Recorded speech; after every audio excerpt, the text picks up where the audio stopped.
안녕하세요. 비테익스입니다. 오늘은 고린도후서 8장을 살펴보겠습니다. 고린도후서 8장과 9장은 헌금에 관한 교훈이 담겨있는 말씀들입니다. 바울은 고린도 교인들에게 마케도냐 여러 교회들에게 주신 은혜를 말하면서 마케도냐 교회들이 기쁨으로 드린 풍성한 헌금을 언급하고 있습니다. 그들은 환난의 많은 시련 중에 있었고 극한 가난 속에 있었는데도 헌금을 들여 다른 교회를 도왔다는 것입니다. 은혜가 임하지 않으면 불가능한 일들이 아닐 수 없습니다. 더욱이나 마케도냐 교회들은 자기들이 힘이 미치는 한에서 헌금을 했을 뿐만 아니라 힘에 지나도록 자원하였습니다. 이들은 적극적으로 자기들이 성도를 섬기는 일에 참여하게 해달라고 사도에게 간청하였습니다. 그리하여 이들은 하나님의 뜻에 따라서 먼저 자신들을 주께 드렸고 사도들에게 헌금을 바쳤습니다. 이들은 하나님의 뜻을 먼저 구하였고 자신들을 헌신하며 헌금을 실행한 것입니다. 바울은 고린도에서도 시작된 헌금 모금이 디도를 통하여 진행되고 완수될 것을 바라고 있습니다.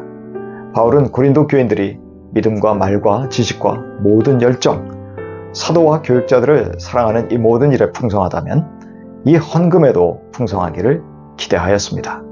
그런데 바울은 이러한 권면이 명령이 아니라 고린도 교인들의 사랑이 진실함을 확인하려는 것이라고 말합니다. 바울은 말로만의 사랑이나 지식으로의 사랑이 아닌 참된 실체로서의 사랑을 이 헌금으로 증명해 보이라는 것입니다. 그러면서 이 헌금의 근거를 예수 그리스도의 은혜에서 찾고 있습니다. 예수님은 부유하신 분인데도 우리들을 위하여 가난하게 되셨습니다.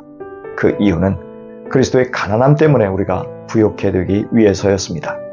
이것이 예수님이 다른 사람을 부욕해 하신 원리입니다. 바울은 고린도 교회가 1년 전부터 이 헌금을 열성을 가지고 자원해서 시작했으니 이제 그 열성에 어울리게 완성하라고 말하고 있습니다. 그러면서 중요한 헌금의 원리를 제시합니다. 그것은 가지고 있는 대로 내라는 것이지요. 우리가 얼마나 많이 내는가가 중요하지 않다는 것입니다. 마음에 따라 형편에 닿는 대로 기쁘게 헌금하라는 것입니다. 이것이 하나님이 기쁘게 받으시는 헌금의 원리라는 것입니다. 억지로 혹은 빚까지 내어서 헌금을 하는 것은 바른 헌금이 아니라는 것입니다. 그리고 헌금의 결과는 각기 평형을 이루게 하려는 것입니다. 이것은 결코 헌금하는 사람을 손해보게 하는 것이 아니라는 말이죠. 바울은 출애굽기 16장의 만나를 주신 사건을 기록하면서 평균의 원리가 헌금의 중요한 원리임을 설명하고 있습니다. 비록 지금 내가 손해보는 것 같지만 나중에는 어려울 때 다른 성도들의 도움으로 결국 평형을 이루게 되기 때문입니다.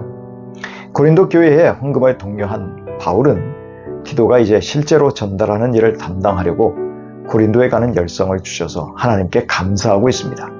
디도의 자발적인 열심은 그가 예루살렘 교회가 처한 형편을 잘 알고 있었기 때문입니다. 고린도 교회의 헌금이 얼마나 예루살렘 교회에 절실한지를 누구보다도 잘 알아서 열심과 간절함으로 섬길 수 있었던 것이죠. 그리고 디도와 함께 동행하고 동역할 형제는 마케도니아의 여러 교회가 뽑아서 세운 신실한 사람이었습니다. 그는 복음을 전하는 일로 모든 교회에서 칭찬되는 사람이었고 형제를 사랑함으로 돕고자 하는 열정과 소원을 가진 사람이었습니다. 그런 사람이 디도와 함께 헌금을 지급해도 될 것 같다고 판단하여 이 헌금 운반의 책임을 분담하게 하였습니다. 이렇게 헌금을 다루는 형제가 세심하고 신중하게 선택되는 이유는 아무도 지도자들을 비난하지 못하게 하기 위해서였습니다. 만일 비난을 받게 되면 주님의 영광은 가려지고 이 선한 일을 더 이상 할 수 없는 상황이 될 수도 있기 때문입니다. 헌금 때문에 시험에 들지 않도록 매우 주의를 기울인 것입니다. 이처럼 선한 일을 할 때는 하나님 앞에서만 떳떳하면 된다고 생각하지 않아야 합니다. 선한 일들일수록 사람들 앞에서도 정당해야 합니다. 비록 의심받을 정황을 만들지 않으므로 사탄에게 비밀을 주지 않아야 합니다. 바울은 여러 가지 일들의 열성을 가진 또 다른 형제 한 사람도 보냈다고 합니다.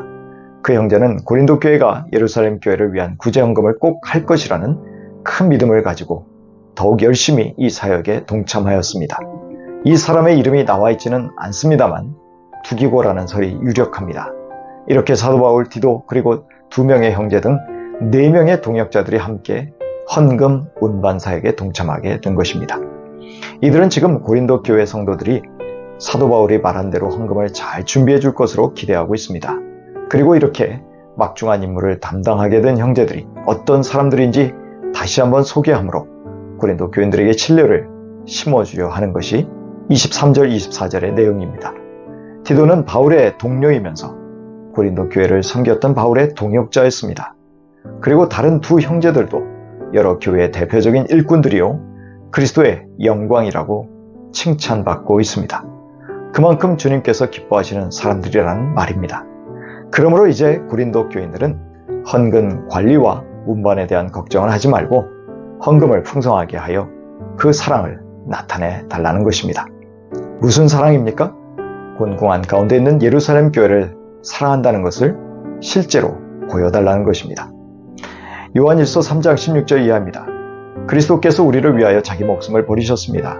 이것으로 우리가 사랑을 알게 되었습니다. 그러므로 우리도 형제자매를 위하여 목숨을 버리는 것이 마땅합니다. 누구든지 세상 재물을 가지고 있으면서 자기 형제자매의 궁핍함을 보고도 마음 문을 닫고 도와주지 않으면 어떻게 하나님의 사랑이 그 사람 속에 머물겠습니까? 자녀된 이 여러분, 우리는 말이나 혀로 사랑하지 말고 행동과 진실함으로 사랑합시다. 이렇게 함으로써 우리는 우리가 진리에서 났음을 알게 될 것입니다. 또 우리는 하나님 앞에서 확신을 가지게 될 것입니다. 헌금에 대해서 부담스럽게 생각하여 헌금 말만 나오면 마음을 닫으시지는 않습니까? 그러나 헌금은 그리스도의 은혜 받은 자로서 사랑으로 다른 형제자매들을 섬기는 것임을 알아야 합니다. 사랑에서 나오는 자유로운 섬김은 부담스럽지도 아깝지도 않을 것입니다.